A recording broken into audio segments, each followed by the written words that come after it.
Então esse aluno ele também pode fazer isso, né? Ele pode pesquisar quais são os sintomas e trazer até mesmo para a gente ter uma real, a gente esclarecer muitas coisas que não é esclarecido pela televisão, né?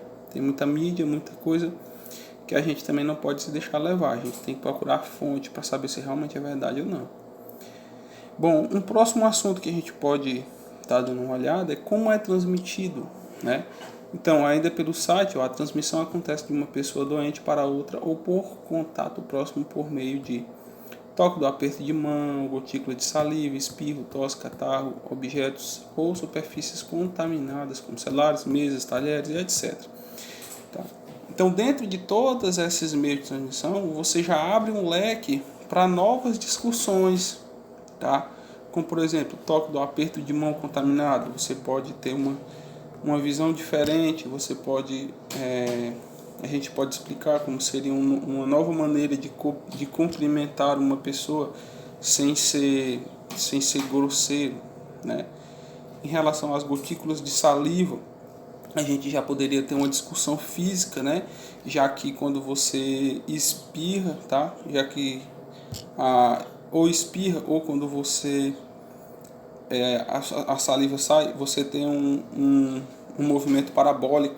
Você já poderia explicar fisicamente a distância que você poderia ter, mostrando isso através de cálculos, né? Ou explicando como é que seria o movimento parábola, certo? Em relação à tosse, em relação ao uso de máscaras, materiais e assim sucessivamente, né? Então esse também seria o diagnóstico, né?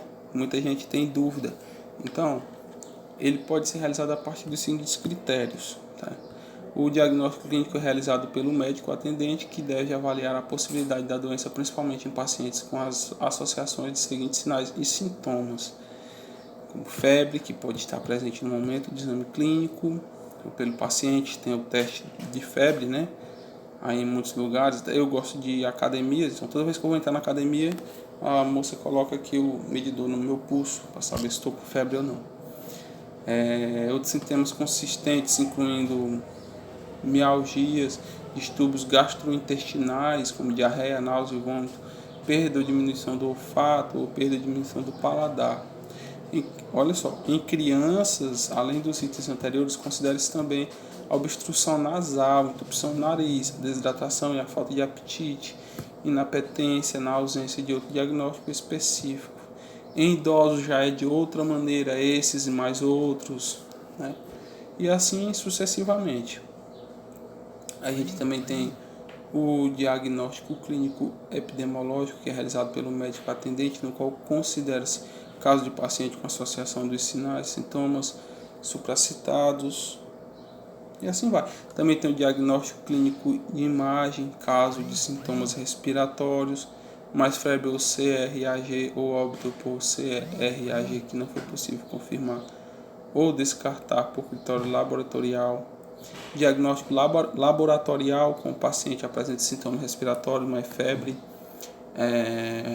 ou CRAG. O profissional de saúde poderá solicitar as seguintes exames laboratoriais. Mais uma coisa importante.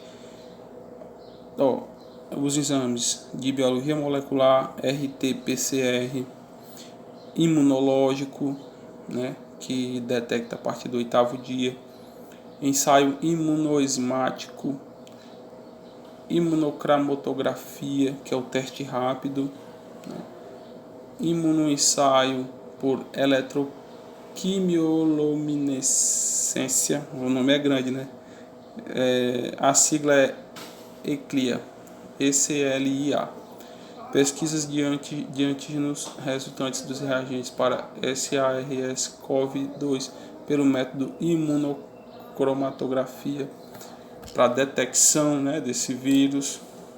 Outro diagnóstico laboratorial é indivíduo assintomático também, né, como exame de biologia molecular com resultado detectável por o RT-PCR, exame de imunológico com reagente IgM ou IgA, realizado pelos seguintes métodos. Aqui fala. Outro assunto importante, né, é como se proteger desse danado, né? Uma coisa que você não vê, uma coisa totalmente nova para nós seres humanos, para a nossa sociedade, né? Então, entre vários, tem lave com frequência as mãos, até a altura dos punhos, com água e sabão, ao tossir ou espirrar, cubra o nariz, manter a distância de 1 metro de uma pessoa para outra, né? E muitas pessoas não fazem, inclusive eu, né? Eu estou me culpando também, às vezes vacilo. Higienizar com frequência o celular, né? Coisas que a gente não tem costume de fazer. Não compartilhar objetos de uso pessoal, como talher, toalha, prato e copo. Manter os ambientes limpos e bem ventilados. Evitar a circulação desnecessária nas ruas, estádios, teatros, shopping, shows. Se estiver doente, evite contato próximo com outras pessoas. Durma bem e tenha uma alimentação saudável. E recomendo a utilização de máscara em todos os ambientes. Tá? Aqui eu não estou usando máscara, eu estou aqui na sala que eu trabalho, então não preciso estar com essa máscara. Quando entra uma pessoa, já imediatamente coloco a máscara, certo? Outra coisa importante, né, que os alunos podem trazer, que é as dicas para os viajantes. Vamos reforçar os hábitos de higiene e proteção com a utilização de máscara, higienização das mãos com água e sabão e com álcool em gel 70%. Caso apresente sintoma de gripe, busque atendimento no serviço de saúde. É outra coisa importante, o álcool 70. E aí os alunos podem trazer o porquê do álcool 70, ou qual a diferença do 70 para os demais, tá? Por que álcool em gel e por que não álcool normal, né? Até o álcool normal pode, mas por que está sendo utilizado mais o álcool em gel? O aquecimento da indústria em relação à fabricação de álcool em gel também pode estar sendo trazendo para discussão. Outra coisa importante beleza, eu me preveni, mas não consegui. E se eu ficar doente? Né?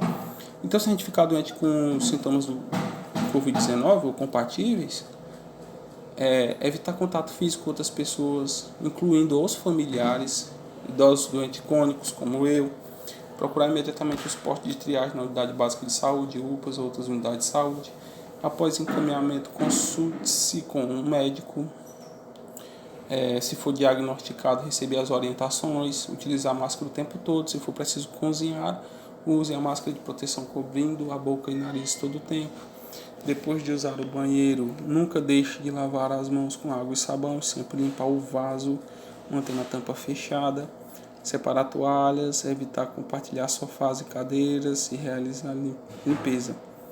Manter a janela sempre aberta para circulação. Com o paciente não more sozinho, recomendo que os demais moradores da residência durmam em outro cômodo. Também as seguintes recomendações: manter a distância mínima de 1 metro, limpar os móveis da casa frequentemente. Se uma pessoa de casa tiver diagnosticada positivamente, todos os moradores devem ficar em distanciamento conforme a orientação médica.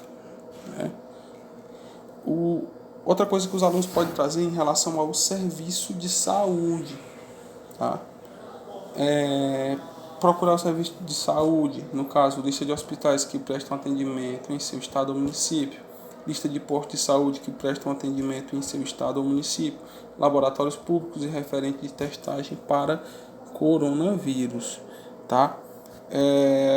Pessoal, então os alunos eles podem trazer tudo isso e mais algumas coisas. Eles também podem falar em relação ao fake news, que a mídia traz muito a relação do fake news. Algumas perguntas frequentes que aparecem, tá? Dados sobre como está o Covid-19 no nosso país, tá? No Brasil. Também tem outra coisa importante que os alunos podem trazer, é o app Coronavírus, que eu também vou pesquisar um pouco sobre, tá? Falar sobre o Disque Saúde 136, mostrar para os demais alunos o painel de Covid-19, tá? E se a maioria precisa trabalhar, quais as orientações para a retomada das suas atividades em segurança, tá? Então tudo isso é um apanhado de conteúdos que os alunos podem estar trazendo. Então o objetivo é distribuir o assunto coronavírus, que é bem amplo, e depois você juntar essas ideias e fazer uma discussão plausível para que os alunos tenham noção de tudo, tá? De cada coisa, certo? Então, essa é a minha proposta pedagógica para uma aula remota sobre o Covid-19, em relação ao Covid-19. Tá bom? Espero que tenha entendido. Obrigado.